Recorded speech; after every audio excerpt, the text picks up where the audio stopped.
Hello दोस्तों, कैसे हैं आप सभी। मैं संदीप चौधरी आप सभी का फ्यूचर क्लासेस में स्वागत करता हूं। आज हम कुछ एक नया लेकर आ रहे हैं क्योंकि हमने लास्ट क्लास में क्या पढ़ रहे थे, हम पढ़ रहे थे मैथ्स की हमने लगभग 6 क्लास पढ़ चुके हैं और उससे पहले हमने एक क्लास पढ़ी थी आपकी चाइल्ड डेवलपमेंट एंड पेडागोगी। आज उसी चीज़ को मैं दोबारा कुछ स्टूडेंट्सों की क्वेरी आ रही थी कि बोल रहे थे कि सर हमें जो है चाइल्ड डेवलपमेंट पढ़ाइए क्योंकि मैथ्स तो चल ही रहा है हमारा, ठीक ठाक है, कर भी लेते हैं, लेकिन सर उसे भी साथ में हमारी क्लास को रखिए। तो आज मैं उसी को आधार मानते हुए आज मैं नेक्स्ट क्लास आपके लेकर आ रहा हूँ चाइल्ड एंड डेवलपमेंट की। हमने लास्ट क्लास में क्या पढ़ा था, लास्ट क्लास में हमने उनकी क्या पढ़ा था, हमने शारीरिक क्रियाएं पढ़ी थी उनकी कि किस उम्र में बालक और बालिकाएं का वेट कितना होता है, किस उम्र में बालक का वेट कितना होगा और उसी ही उम्र में बालिका का वेट कितना होगा, उसकी हाइट कितनी होगी। तो हमने उसमें समझा था कि बालिका का और बालक से एक ही सेम आयु वर्ग में वेट भी कम होगा हमेशा और उसकी हाइट भी औसतन कम होगी। उसी चीज़ को आधार मानते हुए हम अपनी नेक्स्ट क्लास पढ़ेंगे, उसी को जारी रखेंगे आगे और पढ़ते हैं, देखते हैं कि नेक्स्ट क्लास आज हम कुछ क्वेश्चंस भी करेंगे आपके सामने। चाइल्ड डेवलपमेंट के क्वेश्चन भी बताऊंगा कि किस किस तरह के क्वेश्चन कौन से ईयर में आए हैं और क्या आने की संभावनाएं हैं और क्या आ सकते हैं। चलिए बिना किसी देरी के आगे की ओर बढ़ते हैं और देखते हैं कि आज का हमारा प्रोसेस क्या है।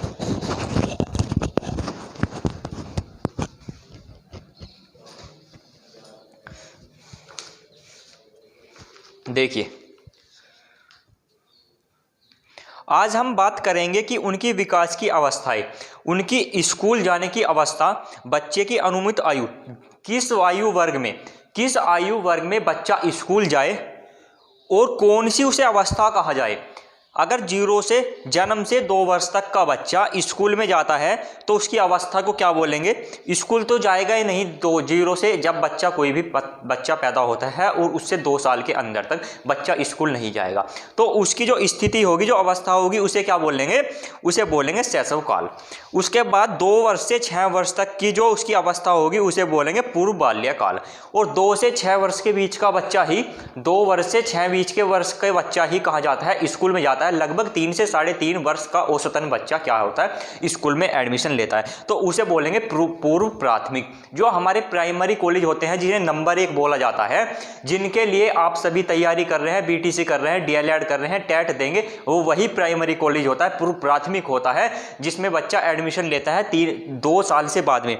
3 साल से 2 वर्ष से 6 वर्ष के मध्य में बच्चा क्या ले लेता है, उसमें एडमिशन ले लेते हैं। उस अवस्था को कहते हैं पूर्व बाल्यकाल और उस स्कूल जाने की अवस्था तो कहते हैं पूर्व प्राथमिक। 6 वर्ष से 12 वर्ष तक के बच्चे की अवस्थाओं को कहते हैं उत्तर बाल्यकाल। वो पूर्व बाल्यकाल से आगे की ओर बढ़ता है और आ जाता है उत्तर बाल्यकाल। उसके अंदर कुछ समझ विकसित हो जाती है, सोचने की क्षमता भी थोड़ी सी बढ़ती है, लोगों को समझता है, अपना पराया उसमें पहचानने की क्षमता बढ़ जाती है। वो पहचान सकता है कौन अपना है, कौन पराया है, कौन घर का है और कौन बाहर का है। तो उस स्कूल की जाने की अवस्था को बोलेंगे प्राथमिक अवस्था। क्या बोलेंगे, प्राथमिक अवस्था। 12 वर्ष से 18 वर्ष तक की अवस्था को बोलेंगे किशोर अवस्था। जब बच्चा उत्तर बाल्यकाल से निकलकर 12 से 18 वर्ष की उम्र के अंदर प्रवेश करेगा तो उसे बोलेंगे किशोर अवस्था, जिसके अंदर उसकी मानसिक तक भी अच्छा हो जाता है, उसकी मानसिक स्थिति भी अच्छी होती है, उसकी पढ़ने की क्षमता भी बढ़ती है, उसकी सामाजिक विकास भी होता है और 12 से 18 वर्ष के अंदर ही उसका क्या होता है, ज़्यादा से ज़्यादा सामाजिक विकास होता है और ज़्यादा से ज़्यादा क्या होता है, उसका मानसिक विकास होता है और ज़्यादा से ही ज़्यादा उसकी क्या होती है, फिजिकल स्ट्रेंथ बढ़ती है उसकी, बच्चे की किस अवस्था में, किशोर अवस्था में। चलिए, और उस अवस्था को बोलेंगे माध्यमिक तथा वरिष्ठ माध्यमिक। स्कूल जाने की अवस्था को क्या बोलेंगे, माध्यमिक या वरिष्ठ माध्यमिक। जिस उम्र में या जिस अवस्था में बच्चा क्या करता है, 10th और 12th अपनी कंप्लीट करता है। उस आगे की 18 से 40 वर्ष तक को बोलेंगे युवा या प्रौढ़ अवस्था। 18 से 40 वर्ष की आयु के बीच को बच्चों को क्या बोलेंगे, या तो युवा बोलेंगे या प्रौढ़ अवस्था बोलेंगे। और जो उसकी स्कूल जाने की अवस्था होगी वो कोई भी अवस्था निर्धारित नहीं की गई है। 40 से 65 वर्ष तक की अवस्था को क्या बोलेंगे, उसे बोलेंगे परिपक्व प्रौढ़ अवस्था। 40 से 65 वर्ष की उम्र में आते आते इंसान क्या हो जाता है, परिपक्व हो जाता है।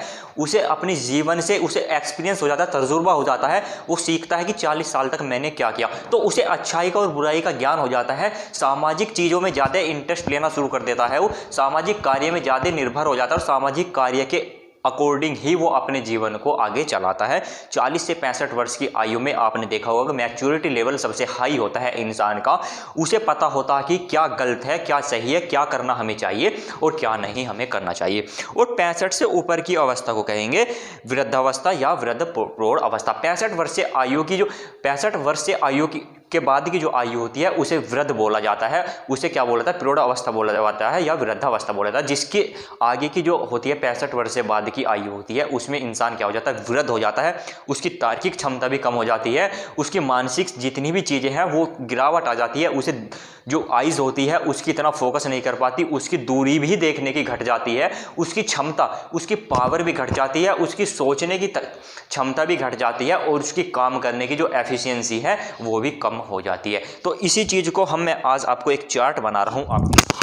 उस चार्ट को एक बार आप देखेंगे और उसे नोट भी करेंगे, क्योंकि जब क्वेश्चन उठकर आएगा ना तो इन चार्ट में से बिल्कुल डायरेक्ट क्वेश्चन उठकर आएगा। वह पूछ लेगा आपसे कि कौन से वर्ष की आयु में विकास की अवस्था दे देगा। कोई सपोज कीजिए उसने दी थी उत्तर बाल्य अवस्था, और उसमें पूछ लेगा कि अनुमित आयु तथा अवधि बताइए उसकी, कि किस अवस्था में वह, किस आयु वर्ग में वह पूर्व बाल्यकाल होगा, या किस उम्र में या किस आयु में वह क्या होगा? युवा प्रौढ़ अवस्था होगा। चलिए बिना किसी देरी के शुरुआत करते हैं और बनाते हैं आज का चार्ट।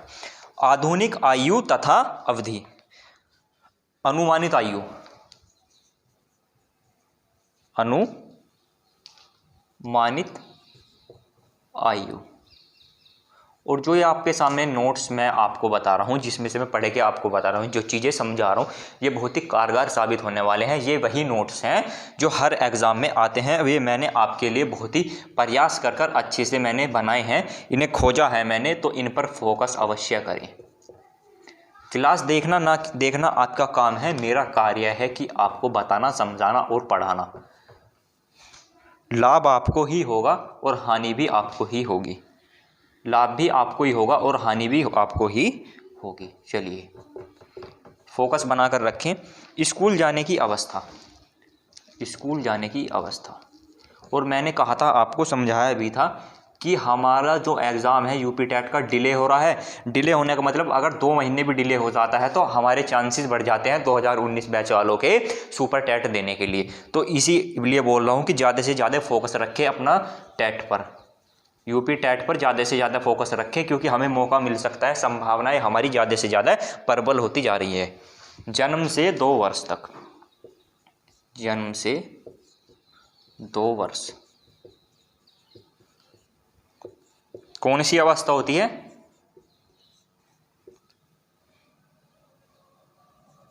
शैशवकाल। 2 से 6 वर्ष तक।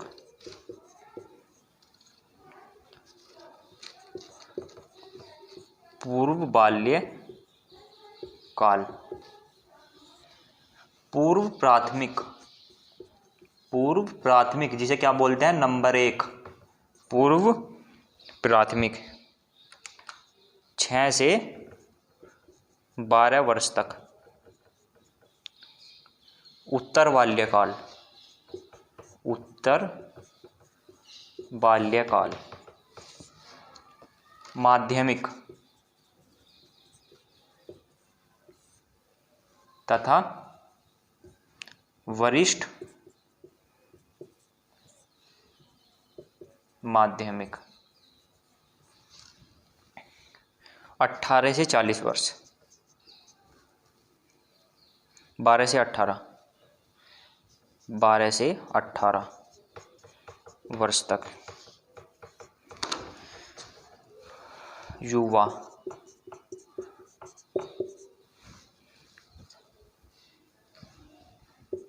प्रौढ़ावस्था। 18 से 40 वर्ष,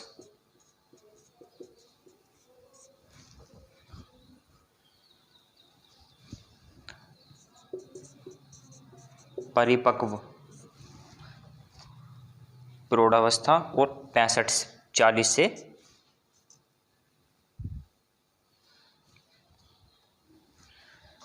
ये हो जाएगी किशोर अवस्था, किशोर अवस्था। किशोर अवस्था, ये हो जाएगी युवा।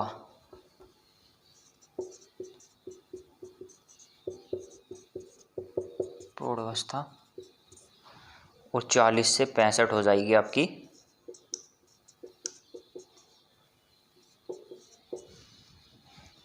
परिपक्व। चलिए नोट कीजिए। और 65 से ऊपर तो हो जाएगी आपकी क्या, वृद्धावस्था। वृद्धावस्था,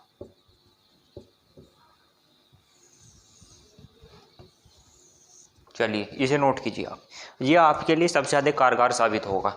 अगर आप चाइल्ड एंड डेवलपमेंट की बात करते हैं और आप शुरुआत करते हैं किसकी, पैडागोजी की, चाइल्ड एंड डेवलपमेंट की, तो उसके अंदर क्या होगा, बाल विकास की, उसके अंदर सबसे पहले यही चीज़ें आपको देखने के लिए मिलेगी। और जो पहला क्वेश्चन एग्जाम का बनता है वो यहीं से बनता है। तो इसलिए सबसे पहले फोकस भी कहाँ पर करना है, सबसे पहले फोकस भी हमें कहाँ पर करना है, सबसे पहले फोकस भी हमें यहीं पर करना है। नोट करें इसे। चीज़ें सारी ही आपको मैं ये बता रहा हूँ जो आई हुई है एग्जाम में या आने की प्रबल संभावनाएं हैं। क्लास को देखना या ना देखना आपके ऊपर डिपेंड है। मैं इतना भी दबाव आप पर नहीं दे रहा हूँ, क्योंकि मैं देख रहा हूँ कि स्टूडेंट क्या कर रहे हैं, क्लास को देखते हैं 1 या 2 मिनट देख रहे हैं और फिर क्या कर देते हैं, फिर नहीं देखते, उसे कंप्लीट वीडियो को नहीं देख पा रहे हैं। तो उसका कारण क्या है मैं भी जानता हूँ कि इंटरेस्ट कम ले रहे हैं स्टूडेंट। देखिए, जहाँ पर पढ़ाई होगी वहाँ पर बच्चा हमेशा क्या होगा, डरेगा क्या। अगर देखिए आप ऑफलाइन पढ़ रहे हैं तो आपकी मजबूरी हो जाती है कि आपको क्लास में बैठना ही होगा और पढ़ना ही होगा। अभी यहाँ क्या है, ऑनलाइन चल रहा है, मैं पढ़ा रहा हूँ तो आप नहीं पढ़ रहे हैं, आप वहाँ भागेंगे, वहाँ जाएंगे जहाँ पर पढ़ाई कम होगी और वहाँ पर क्या होगा, खुराफात ज़्यादा होगी, जहाँ पर आपको इन्जॉय आएगा, वहाँ मटर गश्ती होगी, वहाँ पर चीज़ें ऐसी ऐसी बताई जाएंगी आपको कि आप खुश होते रहेंगे, हंसते रहेंगे, जोक चलते रहेंगे, शेर और शायरी चलती रहेंगी। लेकिन यहाँ क्या है, यहाँ रेगुलेटिव पे पढ़ाई करनी होगी आपको। और पढ़ाई में ऐसा नहीं हूँ कि मैं आपको जोक ही हमेशा हर समय बताता हूँ कि ये जोक है, शेर शायरी करता रहूँ आपके सामने। तो मेरा मकसद ये नहीं है, मेरा मकसद आपका फ्यूचर ख़राब करना नहीं है।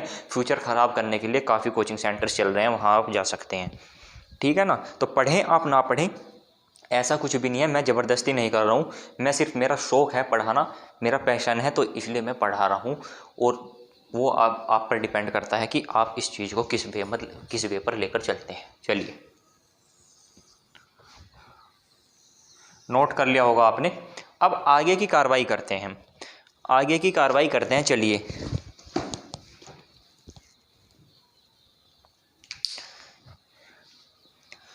समझिए,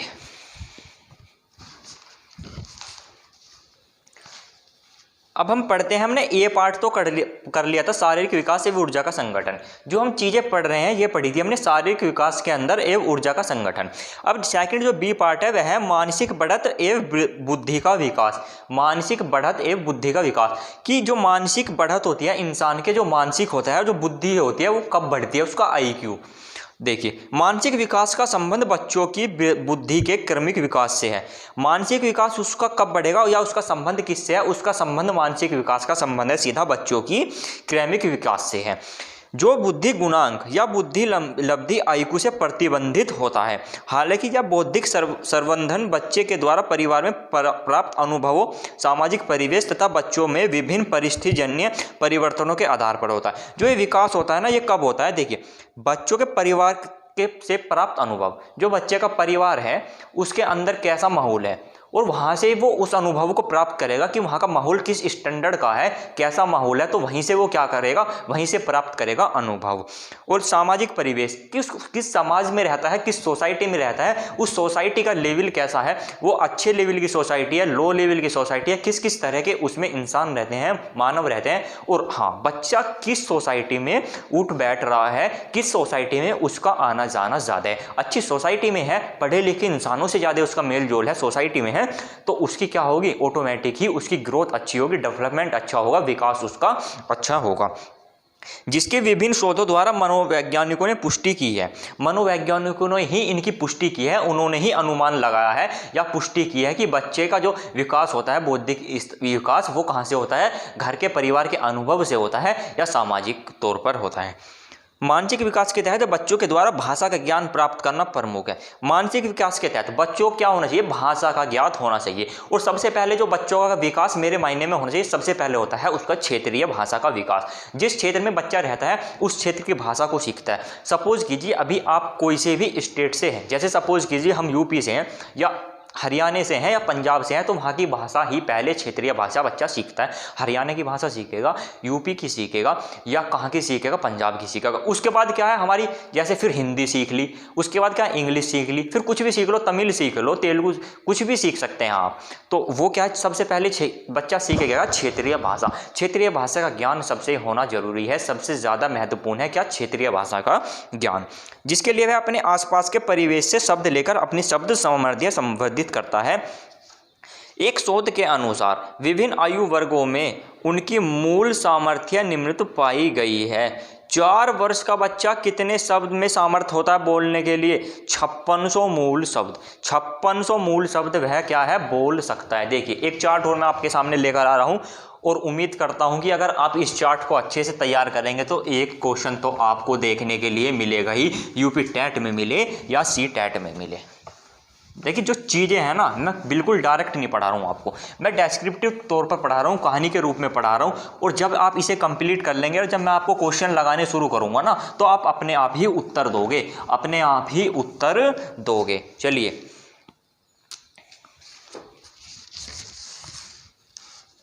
आयु, शब्द, सामर्थ्य। बच्चे का कितना सामर्थ्य है, किस आयु वर्ग में कितने शब्द बोलने का। 4 वर्ष, 5 वर्ष, 6 वर्ष, 7 वर्ष, 8 वर्ष, 10 वर्ष। 4 वर्ष की आयु में कितने शब्द बोलेगा, वह बोलेगा 5600 मूल शब्द, मूल शब्द। फिर वह बोलेगा 9600, फिर बोलेगा वह 14700, फिर बोलेगा वह 21200 और फिर बोलेगा वह 26300 और फिर बोलेगा वह 34300। देखिए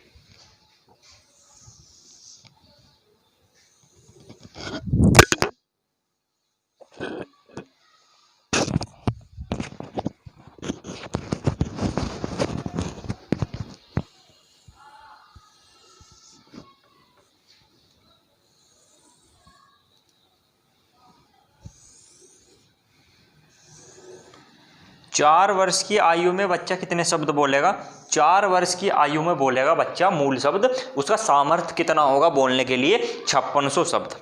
5 वर्ष की आयु में 9600, 6 वर्ष की आयु में 14700, 7 वर्ष की आयु में 21200, 8 वर्ष की आयु में 26300 और 10 वर्ष की आयु में 34300।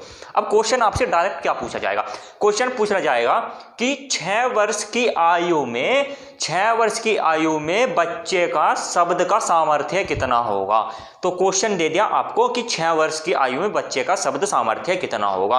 ऑप्शन दे दिए 5600, 9600, 14700 या 21200। आपने चीजें पढ़ी नहीं है, आंसर कहाँ से लगाएंगे। अब आइडिया से कुछ भी लगा देंगे, अच्छा 6 वर्ष का बच्चा, यार 6 वर्ष का बच्चा ज़्यादा नहीं सोच पाता, छोटा होता है, चलो लगा देते हैं, सबसे कम है 5600 या 9600 लगा दिए। Answer wrong, answer wrong. तो चीज़ों को क्या पढ़ना है यार, 1 2 3 4 5 6 7 ही तो चीज़ें हैं, 7 पॉइंट हैं, क्लियर कर लीजिए। 6 पॉइंट है, क्लियर कर लीजिए, कुछ भी नहीं है। 4 वर्ष का बच्चा 5600, 5 वर्ष का बच्चा 9600, 6 वर्ष का बच्चा 14700, 7 वर्ष का बच्चा 21200, 8 वर्ष का बच्चा 26300 और 10 वर्ष का बच्चा 34300। नॉर्मली है, एक बार चीज़ों को पढ़ लीजिए, एग्जाम में कहीं से भी क्वेश्चन यहाँ से उठ के आ जाएगा तो आप डायरेक्ट कर दोगे। तो चीज़ों पर फोकस बनाकर चीज़ों को बिल्कुल भी हल्के में ना लें। क्योंकि आने वाले समय में यही चीज़ें आपको देखिए जो बच्चा आगामी बीटीसी की या डीएलएड की तैयारी कर रहा है तो उसे भी बाल विकास में यही पढ़ना है। जो यूपी टेट की तैयारी कर रहा है उसे भी यही क्वेश्चन आएंगे, सी टेट में भी यही क्वेश्चन आएंगे, सुपर टेट में भी यही क्वेश्चन आएंगे। तो इन्हें छोड़ के तो आपको जाना नहीं है, यहाँ नहीं पढ़ोगे कहीं और पढ़ोगे, अपने आप पढ़ोगे, किसी अन्य कोचिंग संस्थान में पढ़ोगे या यहाँ पर पढ़ोगे। पढ़ना तो आपको पड़ेगा ही, ऐसा नहीं है बिना पढ़े ही आप इसे हल कर दोगे, सोल्व कर दोगे या क्वेश्चन को कराओगे। ठीक है ना। चलिए अब आगे की ओर बढ़ते हैं।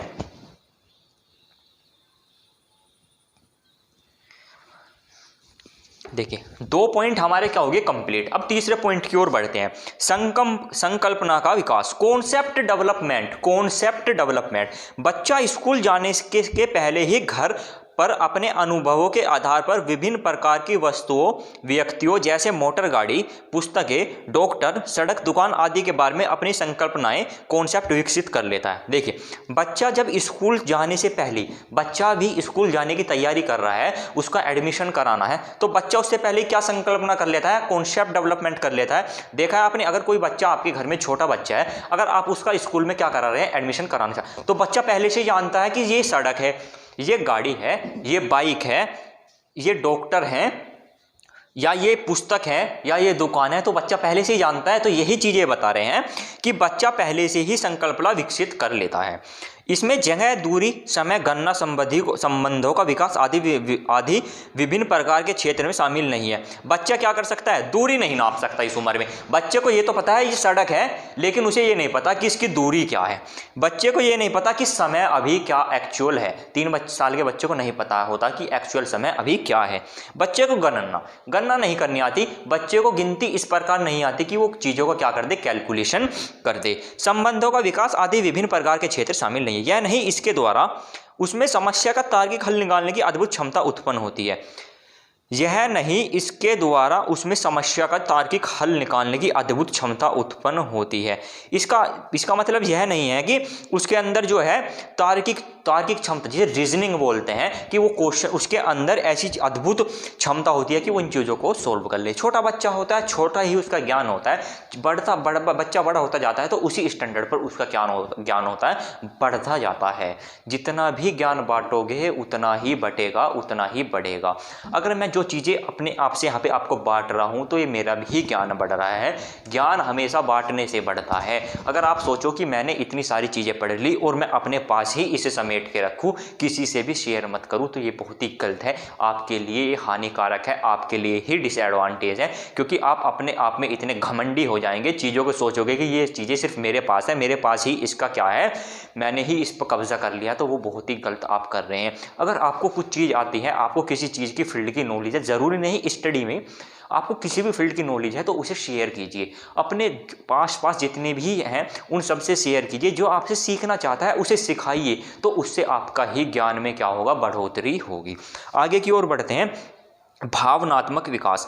बच्चा अपने सीखने के दौरान कई प्रकार के भावनात्मक अनुभवों से गुजरता है। बच्चा क्या करता है, बच्चा जब सीखता है तो उसे भावनात्मक अनुभवों से गुजरता है, जिसमें वह प्यार एक भावना हो गई। गुस्सा, अगर अच्छा किसी ने उस पर गुस्सा कर दिया तो वो भी गुस्से में होगा। उसे कोई प्यार जता रहा है तो वो भी क्या है, खुश है, बच्चा हैप्पी है। सीख, खींच, अगर उसे कोई लगाव कर रहा है, खींच, या उसे कोई डांट रहा है, लगाव कर रहा है, वितर्षणा इत्यादि भाव घर के वातावरण में अन्य बच्चों से एक परिवार से सीखता है। वह क्या सीखता है, वह घर से सीखेगा, प्यार मिलेगा उसे घर से, ठीक है। उसे गुस्सा भी आएगा वहाँ पे, क्योंकि वो पिटेगा भी, गलती भी करेगा। तो ये क्या होगा, ये भावनाएं होगी। ये भावनात्मक जो अनुभव होता है बच्चा कहाँ से सीखता है, या तो घर से सीखेगा, या वातावरण से सीखेगा, एटमॉस्फेयर से सीखेगा, या अन्य बच्चों से सीखेगा, या परिवार से सीखेगा।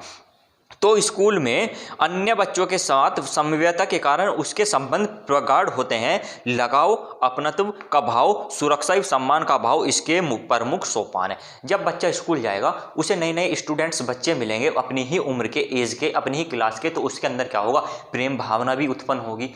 बच्चा दोस्त बनाता है, बच्चा ऐसे ही किसी को दोस्त बना लेता है, बच्चा ऐसे ही किसी को भी दोस्त बना लेता है। जिस बच्चे से उसकी क्या मिलेगी, वो उस समय ऐसा सोचने की क्षमता तो बच्चे में यही नहीं होती कि वो उसे अपने महत्व के लिए, अच्छा वो उसे बना रहा है कि अपना दोस्त, अपना फ्रेंड, कि उसे कुछ चीज़ क्या करनी है, अर्जित करनी है, उसे अपने लाभ के लिए या हानि के लिए, किसी भी चीज़ के लिए, एडवांटेज के लिए अपना फ्रेंड बना रहा है। जो आजकल होता है, जब स्टूडेंट किशोर अवस्था में हो जाता है या 18 से ऊपर पहुंच जाता है, तो ज़्यादातर स्टूडेंट्स क्या होते हैं, अपने फ़ायदे के लिए भी दोस्ती करते हैं। वो बहुत ही गलत है।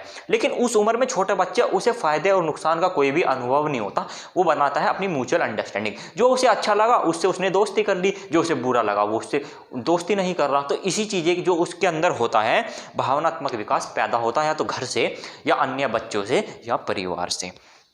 आगे की ओर बढ़ते हैं, सामाजिकता का विकास। वह बढ़ने के साथ साथ जब बच्चे की उम्र बढ़ती है, उम्र बढ़ती रहती है, तो क्या होता है, जब बच्चे विभिन्न समूह में विभिन्न परिस्थितियों में एक साथ काम करते हैं और एक दूसरे की आवश्यकता भौतिक रूप में सहयोग के लिए महसूस करते हैं, फिर उस समुदाय के लिए अपने हितों का बलिदान करते हैं। देखिए, सामाजिकता का विकास, जब बच्चे क्या होते हैं, उम्र बढ़ती है, बच्चों की उम्र बढ़ती है और वो विभिन्न समूहों में काम करते हैं। मतलब कि बहुत सारे बच्चे हैं, बहुत सारे लड़के हैं, लड़कियां हैं, कोई भी है, और वे आपस में क्या कर रहे हैं, कोई भी समूह है उनका, वो कोई कार्य कर रहे हैं, और उस कार्य में एक स्टूडेंट को, एक बच्चे को किसकी, दूसरे की जरूरत है। सपोज कीजिए आप खेल रहे हैं, आप क्रिकेट ही खेल रहे हैं, तो क्रिकेट में 11 प्लेयर्स होते हैं, तो एक दूसरे की क्या होते हैं, नीड्स होती है, ज़रूरत होती है कि भाई ये कीपर होगा, ये ओपनिंग बैट्समैन होगा, ये बॉलर होगा, ये यहाँ पर अच्छी फील्डिंग करता है, ये यहाँ पर बैटिंग अच्छी करता है, इसकी कैचिंग बहुत अच्छी है, इसकी फील्डिंग बहुत ज़बरदस्त है। तो क्या होगा, एक दूसरों की नीड है, सहायता है, तो क्या है, भौतिक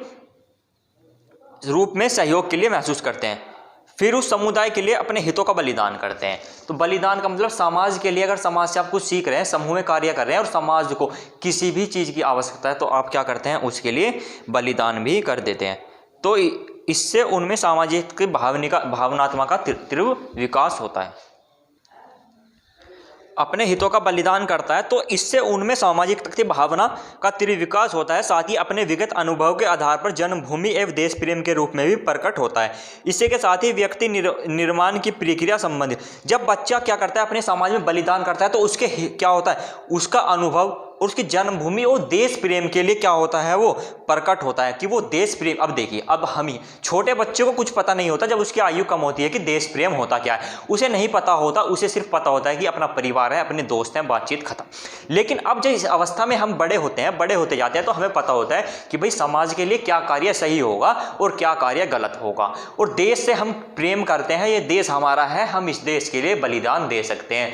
क्या देश हमारा, हिंदुस्तान हमारा है, हिंदुस्तान हमारा है, और हिंदुस्तान के क्या, अगर हिंदुस्तान पे कोई भी आपत्ति आती है तो हम क्या करेंगे, हम अपना बलिदान भी दे देंगे देश के लिए, क्योंकि देश ही क्या है, सर्वोच्च है। देश ही हमारे लिए सबसे पहले क्या है, देश ही है, और देश ही सर्वोच्च है।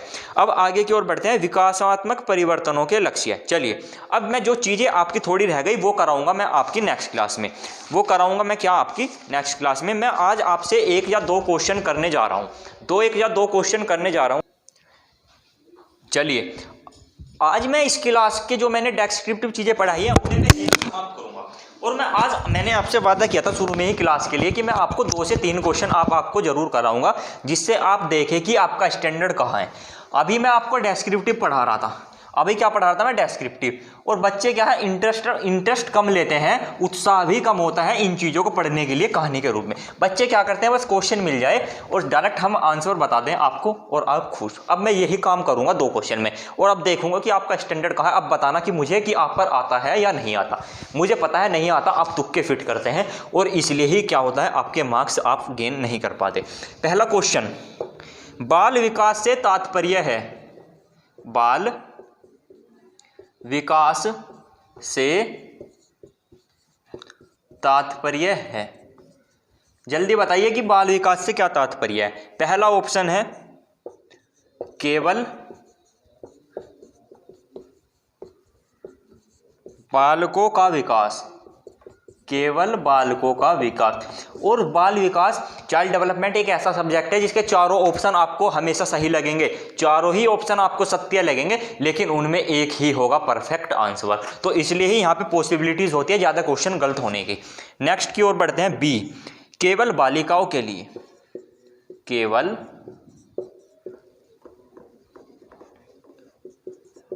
बालिकाओं के लिए, केवल बालिकाओं के लिए केवल बालिकाओं का विकास, केवल बालिकाओं का विकास, केवल बालिकाओं का विकास। ऑप्शन सी, बालक एवं बालिकाएं दोनों का विकास, बालक एवं बालिकाओं दोनों का विकास। डी ऑप्शन, बच्चों के माता पिता की लालन पालन में रुचि का विकास, बच्चों के माता पिता की लालन पालन में रुचि का विकास। 4 ऑप्शन दिए गए हैं और आपसे उत्तर पूछा गया है कि इनमें से सही उत्तर क्या है।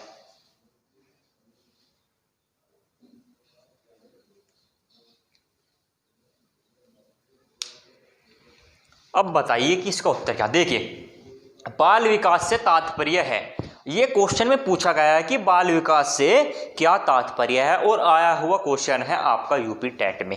यूपी टेट में आपका आया हुआ क्वेश्चन है, क्वेश्चन को नोट कर लेना, क्वेश्चन को नोट कर लेना। क्वेश्चन की सीरीज इस तरीके से दूंगा, इतनी अच्छी सीरीज दूंगा कि आप याद ही रखेंगे कि सारे क्वेश्चन इन्हीं सीरीज में से मिलेंगे, उठाकर देख लेना कहीं पर भी। बाल विकास से क्या तात्पर्य है, केवल बालकों का विकास। बाल विकास हमें यह कहता है कि हम सिर्फ बालकों का ही विकास करेंगे, सिर्फ लड़कों का ही विकास करेंगे, तो ऑप्शन क्या हो गया, गलत। क्या हमें बाल विकास कहता है कि सिर्फ हम लड़कों का ही विकास करेंगे, बालकों का ही विकास करेंगे? उसके अकॉर्डिंग तो हमारा संविधान गलत हो गया, उसके अकॉर्डिंग तो हमारा संविधान गलत हो गया। हाँ, तो क्या है, ऐसा कहा जाता है कि सिर्फ बालकों का ही विकास होगा, बालिकाओं का विकास नहीं होगा, तो ऑप्शन फर्स्ट क्या है, गलत है।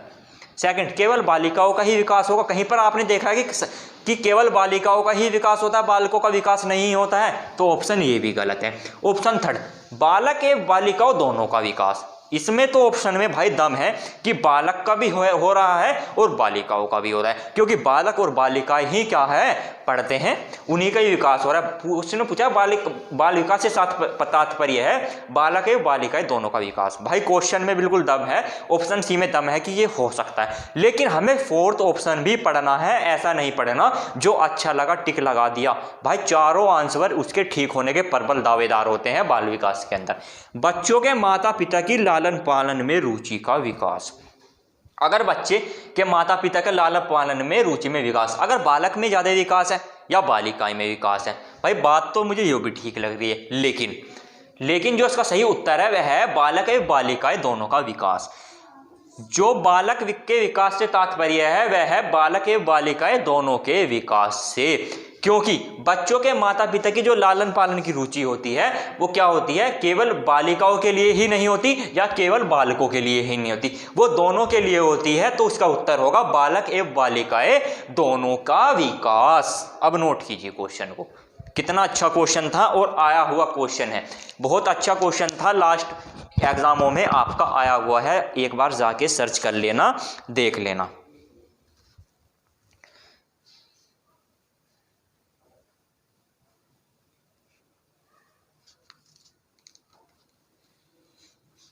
देखिए, अभी मैंने आपको एक चार्ट पढ़ाया था और मैंने कहा था कि क्वेश्चन उठकर जरूर आता है, चार्ट से क्वेश्चन उठकर जरूर आता। मैंने क्वेश्चन भी नहीं देखा था, लेकिन मुझे आइडिया था कि क्वेश्चन यहां से उठकर जरूर आएगा, और क्वेश्चन मेरे सामने आ चुका है। अब देखना कि क्वेश्चन में है क्या।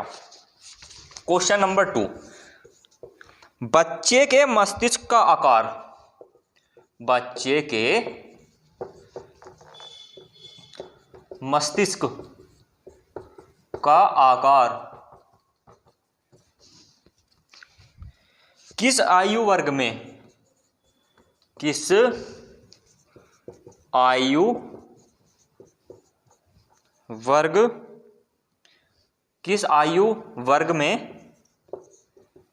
लगभग परिपक्व हो जाता है। ऑप्शन ए 6 वर्ष, ऑप्शन बी 8 वर्ष, ऑप्शन सी 9 वर्ष, ऑप्शन डी 10 वर्ष। क्वेश्चन पूछा गया है कि बच्चे के मस्तिष्क का आकार किस आयु वर्ग में लगभग परिपक्व हो जाता है। लगभग का मतलब जो बच्चे का जो विकास होता है मस्तिष्क का, वो परिपक्व हो जाता है, कंप्लीट हो जाता है, उसके अंदर अच्छी सोचने की क्षमता पैदा हो जाती है। तो देखते हो आप 0 से 2 जब बच्चा पैदा होता है 2 वर्ष तक क्या होता है, वह स्कूल में नहीं जाता, तो उसके अंदर जो विकास होता है वो इतना उत्पन्न नहीं हो पाता। उसके बाद 2 से वो 6 वर्ष की आयु में आता है तो क्या होता है, उसके अंदर सोचने की क्षमता बढ़ती है, अपना पराये का पता चलता है, भावनाएं व्यक्त करता है। तो इसका उत्तर क्या होगा, देखिए 6 वर्ष, 8 वर्ष, 9 वर्ष और 10 वर्ष। इसका उत्तर होगा ए 6 वर्ष। बच्चे का जो मस्तिष्क का आकार होता है, मस्तिष्क का आकार होता है, वो 6 वर्ष की आयु में लगभग परिपक्व हो जाता है। ये किसके आधार पर कह रहे हैं, ये कह रहे हैं मनोवैज्ञानिकों के शोध के आधार पर। जो हमारे डिफरेंट बहुत सारे हमारे मनोवैज्ञानिक रहे हैं, उन्होंने ही बताया है कि 6 वर्ष की आयु में लगभग बच्चे का जो मस्तिष्क होता है वो लगभग क्या हो जाता है, परिपक्व हो जाता है। तो क्वेश्चन देख रहे हैं आप, सभी क्वेश्चन देखने के लिए आपको ठीक लगेंगे। आप क्या करेंगे, आप 8 भी लगा, अगर आपने नहीं पढ़ा तो आप 8 ही लगा कर आएंगे। इस बात की भी गारंटी देता हूँ कि आप एक आइडिया लगाएंगे, यार बच्चा अच्छा छोटा होता है, 8-9 साल की या 10 साल की उम्र में आके उसे ज्ञान होता है, चीज़ें पता होती है। आप 8 लगाओगे या 10 लगाओगे, आप यहीं में से लगाओगे 6 को तो आप सोचोगे भी नहीं, और 6 ही इसका क्या है, उत्तर है। किसी भी बच्चे को आप अपने घर में फैमिली में देख लेना, 6 वर्ष के बच्चे का जो मस्तिष्क का लगभग मस्तिष्क होता है वो लगभग परिपक्व हो जाता है। ये बिल्कुल सच्चाई है, ये मनोवैज्ञानिकों के शोधों के आधार पर ही क्वेश्चन कराए जा रहे हैं। तो देखिए चीज़ें इतनी अच्छी पढ़ाई जा रही हैं, तो फोकस करिए कि चीज़ों को पढ़ें। और देखिए अगर आपको वीडियो अच्छी लग रही है, पढ़ाया हुआ समझ में आ रहा है, तो देर किस बात की है। आप चैनल को सब्सक्राइब नहीं कर रहे हैं, वीडियो को भी शेयर नहीं कर रहे हैं, और वीडियो को भी पूरी कंप्लीट नहीं देख रहे हैं। तो बस मैं आपसे यही कहूँगा, अगर आपको वीडियो समझ में आ रही है, देखिए अगर आपको वीडियो समझ में आ रही है तो प्लीज़ उस वीडियो को पूरा देखें, चैनल को सब्सक्राइब करें और वीडियो को शेयर करें। अगर आपको वीडियो जरा सी भी बिल्कुल भी समझ में नहीं आ रही है तो बिल्कुल भी ना देखें, और मुझे बताएं, कमेंट सेक्शन में आएँ या मुझे कांटेक्ट कर रहे हैं, पर्सनली कांटेक्ट करें और मेरे से कहे कि ये सर हमें समस्या आ रही है, उस समस्या का निवारण कराया जाए। तो मैं बिल्कुल कोशिश करूंगा, अपनी तरफ से 100% कोशिश करूंगा कि आपको चीज़ें क्या हो, अत्यधिक समझ में आए। चलिए आज के लिए मैं यहीं पर क्लास को समाप्त करना चाहूँगा और बाकी पढ़ेंगे हम आपकी नेक्स्ट क्लास में।